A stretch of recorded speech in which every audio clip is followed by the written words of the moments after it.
Coucou! Un sujet bien triste mais capital. Aujourd'hui, comment capturer un cochon d'Inde abandonné dans la nature.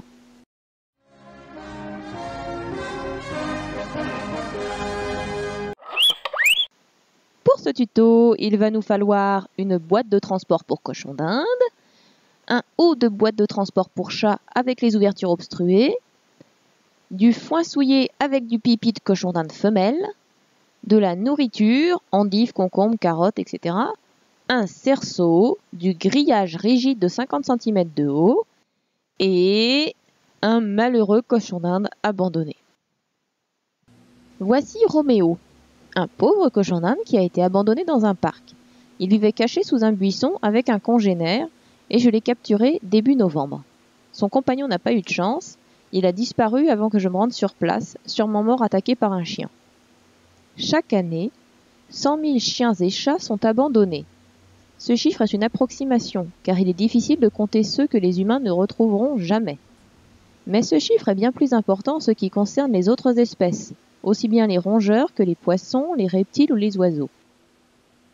Les chiens et les chats abandonnés, s'ils ne sont pas attachés à un arbre, viendront à la rencontre des humains. Pour les autres espèces, c'est tout le contraire, ils essaieront de se cacher. Les cochons d'Inde, c'est une évidence. Lâchés dans la nature, ils vont se faire discrets. Bref, du peu de cochons d'Inde repérés par des promeneurs, combien meurent de soif, de faim, de froid ou dévorés par un prédateur. Je vais vous montrer comment vous y prendre pour capturer un cochon d'Inde dans la nature. Vous serez ainsi préparé si jamais ce cas se présente un jour. Vous vous promenez dans un parc ou en forêt et, sous un buisson, vous apercevez une silhouette furtive. À mieux y regarder de plus près, vous remarquez que c'est un cochon d'Inde. Ne passez pas votre chemin. Vous devez agir, vous devez l'aider, sa vie est en danger. Un cochon d'Inde domestique n'est pas un cochon d'Inde sauvage. Il n'a aucune chance de faire long feu. En premier lieu, pour bien comprendre comment vous devez agir, il faut garder en tête la psychologie d'un cochon d'Inde. Pour un chien ou un chat, vous pouvez tenter de parler gentiment et de le faire approcher. Ne tentez pas cela pour un cochon d'Inde, ça ne marchera pas. Les cochons d'Inde sont des proies, ils sont très craintifs et veulent se cacher. C'est donc via une cachette qu'on va pouvoir le piéger, car c'est de cela qu'il s'agit, fabriquer un piège.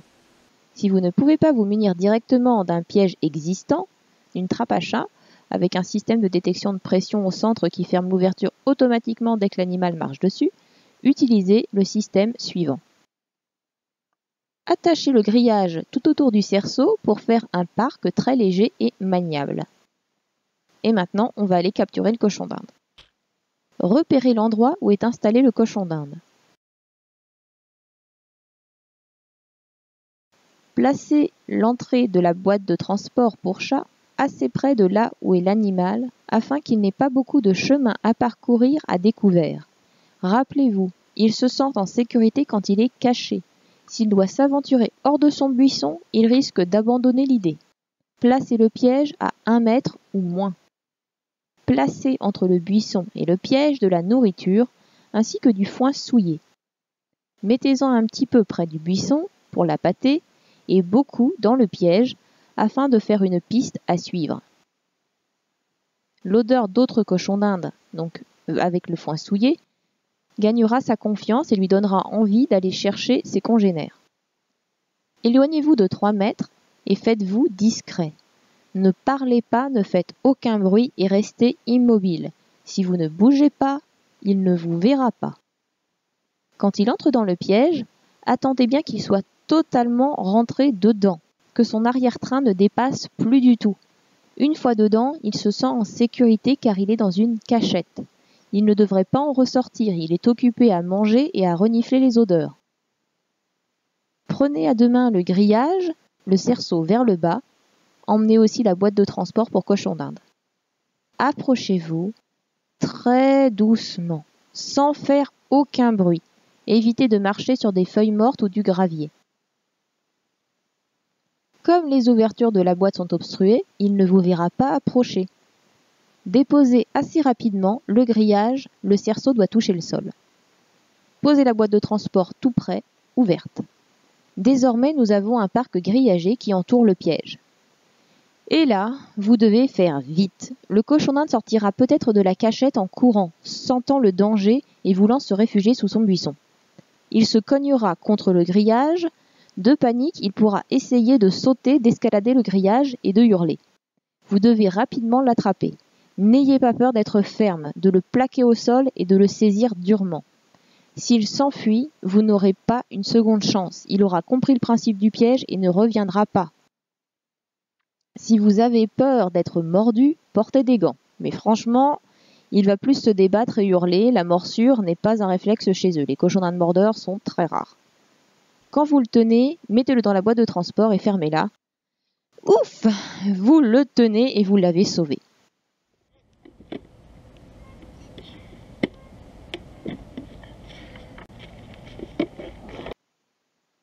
Le gros avantage de la trappe à chat est que vous pouvez la laisser sur place et revenir le lendemain et voir s'il a été capturé. Avec mon système, vous devez attendre sur place. Ne vous étonnez pas si des promeneurs ne comprennent pas vos démarches. En effet, certaines personnes vous diront qu'il est heureux de vivre ainsi en liberté. Tant qu'il est jeune, que c'est l'été, c'est sûr que sa vie n'est pas trop pénible. Il n'a pas froid et il y a de l'herbe.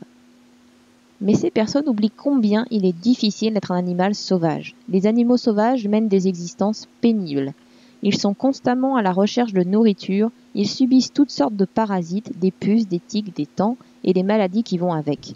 S'ils sont faibles, ils ne pourront plus chercher à manger et mourront dans d'atroces souffrances.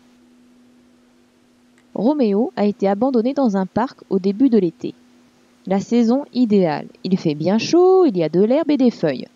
Je l'ai attrapé début novembre, quand il ne faisait pas encore trop froid. Il y avait encore beaucoup d'herbe et des feuilles mortes, et quelques gens lui laissaient même des feuilles de salade. Pourtant, il est très mince. Son organisme a clairement subi une malnutrition. De plus, un cochon d'Inde ne peut pas trouver tous les nutriments dont il a besoin en ne mangeant que de l'herbe. Bref, n'écoutez pas les imbéciles et ignorants, sauvez-le. C'est bon? Vous avez pigé? Enfin, un message que j'adresse à ceux qui auraient l'idée d'abandonner leur cochon d'Inde. Si pour X raison vous devez vous en séparer, ne le lâchez pas dans la nature, vous le condamnez à une mort lente et ignoble. Contactez une association de protection animale ou un refuge SPA pour qu'il soit pris en charge. Ce n'est pas compliqué, il y en a partout. Si vous l'abandonnez dans la nature, vous n'êtes qu'une pourriture. Roméo a été castré et a terminé sa quarantaine. Il est en pleine forme et est disponible à l'adoption via l'association Adopte un rongeur.